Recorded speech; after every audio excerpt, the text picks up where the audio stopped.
A paz do Senhor, meus irmãos, mais uma vez aqui é o pastor Ricardo. Estou aqui nesse momento para trazer uma reflexão, uma pequena mensagem, que Deus possa falar melhor no seu coração. E a palavra de hoje, ela está baseada no primeiro evangelho segundo Mateus, capítulo 7, a partir do verso 24 ao 29. E nós temos também aqui o terceiro evangelho segundo Lucas, 6, 46 ao 49. Queridos, o texto aqui é um texto bastante conhecido, só que ele tem algumas particularidades de um para o outro, a forma que viu, a forma que escreveram, né? Cada um deu sua particularidade, sua forma de interpretação, sua forma de visão. E eu pude notar algumas diferenças, mas no contexto geral é uma história, eu quero falar para você. Então o texto bíblico ele diz assim, lá em Mateus, abra aí suas Bíblias em Mateus 7, a partir do 24. Vamos lá. E o texto ele diz assim: portanto, todo aquele que ouve as minhas palavras e as pratica será semelhante ao homem prudente que construiu a sua casa sobre a rocha. Amém? Já em Lucas 6, verso 46 ao 49, ele diz assim: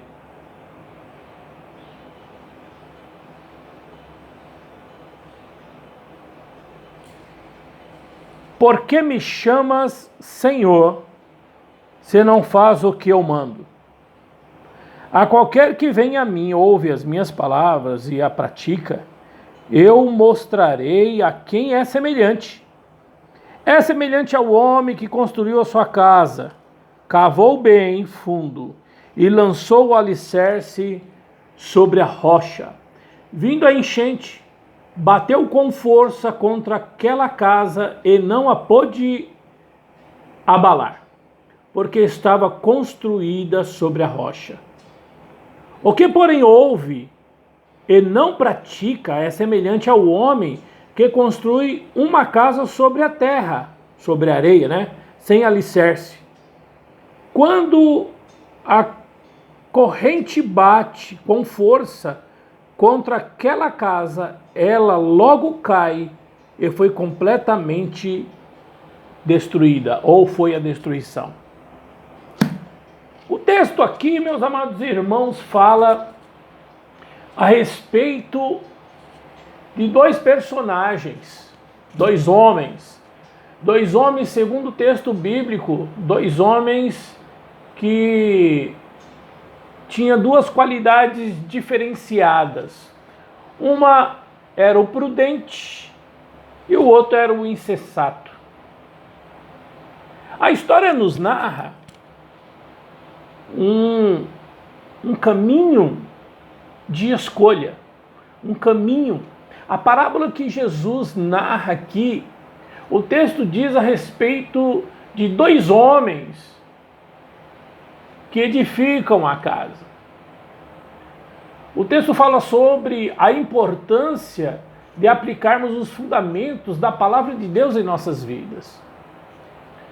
Um constrói a casa sobre a areia e outro constrói na rocha. Um constrói a sua casa no mundo, em outras palavras, e outro constrói a sua casa em sua fé, baseando em Jesus. Segundo os textos bíblicos, fala que a tempestade veio, uma torrente de água bateu na casa, nas duas casas. As duas casas sofreu o abalo, as duas casas sofreu a tempestade, as duas casas estavam debaixo da tempestade. Tempestade essa que pode ser a tempestade da sua vida, tempestade da falta de trabalho, tempestade da falta de fé, tempestade da falta da ação de Deus na sua vida. Tempestade, você pode imaginar um monte de situações por tempestade. A palavra de Deus fala que a tempestade, o tempo mau chegou sobre a vida dos dois, sobre as duas casas. Só que um sofreu a perca e o outro não sofreu a perca. O que estava alicerçado profundamente, baseando o seu alicerce nas profundezas para dar uma maior estabilidade em sua casa, veio a água, veio o vento, veio a tempestade e não abalou. Este homem é considerado prudente, porque construiu a sua casa em lugar firme. Lembre-se, lugar firme. Sendo que o outro também passou pela condição da chuva, da tempestade. Veio a água e bateu sobre a sua casa. Veio o vento e soprou. A chuva caiu. E esse sofreu perca. Perca material, mas é perca. E o texto nos diz que o homem que foi insensato, ele não construiu a sua casa com profundidade. Ele construiu a sua casa superficial sobre a terra. A parábola de Jesus, nesse ponto, segundo escreveu Lucas ou Mateus, narra com distinção os resultados de quem confia em Deus e a pratica, e de quem não confia em Deus e não pratica. Os resultados são significativos daqueles que têm a perca e daquele que não perde. Quando você constrói uma casa, você quer viver dentro dela por muitos anos. Este homem construiu a sua casa sobre uma rocha. O tempo mau veio sobre a sua vida e não sofreu perca. Eu consigo entender dentro desse texto que todo homem, todo servo, todo cidadão, todo o discípulo de Jesus que permanece na palavra, tudo que ele faz, ele alicerça a sua vida na palavra. Ele constrói a sua casa na palavra. Quando eu falo sua casa, ele coloca o seu casamento na palavra. Ele cria os seus filhos na palavra. Ele vive a sua vida na palavra. Ele dá o exemplo na palavra. O que sai da sua boca tem base na palavra. Tudo que esse homem faz está alicerçado na rocha. Aleluia. Glória a Deus. E que homem você é? Que mulher você é? Que discípulo você tem sido? Que obreiro você tem sido? Que homem ou mulher de Deus você tem sido?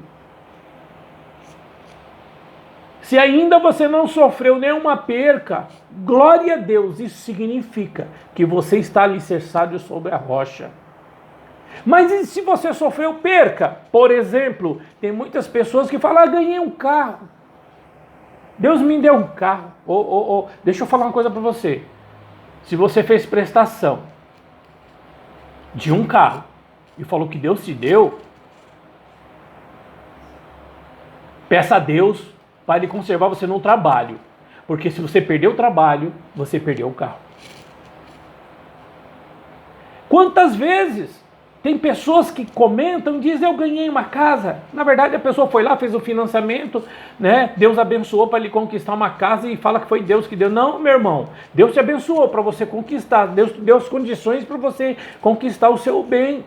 Mas você tem que entender que só a permanência na rocha, só a permanência na palavra, só a obediência na palavra. Se você tiver alicerçado a tua vida na palavra, pode vir um desemprego, Deus abre porta. Pode alguém mandar você embora do serviço, Deus abre outra porta de serviço. As dificuldades podem vir, mas não vai faltar o dinheiro para você pagar o seu imóvel. E isso é estar alicerçado na rocha. Eu não sei o que você tem feito da sua vida. Quer ver? Você está falando em mistério? Toda hora que você joelha e pede misericórdia a Deus, ou participa de uma oração, ou faz uma oração, você sente a glória de Deus? É caso de pensar. Lembra daquela história de Sansão? Sansão estava indo, né, contra os filisteus. E quando ele estava indo, a palavra de Deus narra um pequeno versículo que diz assim: e não sabia Sansão que o Espírito de Deus já havia se retirado dele.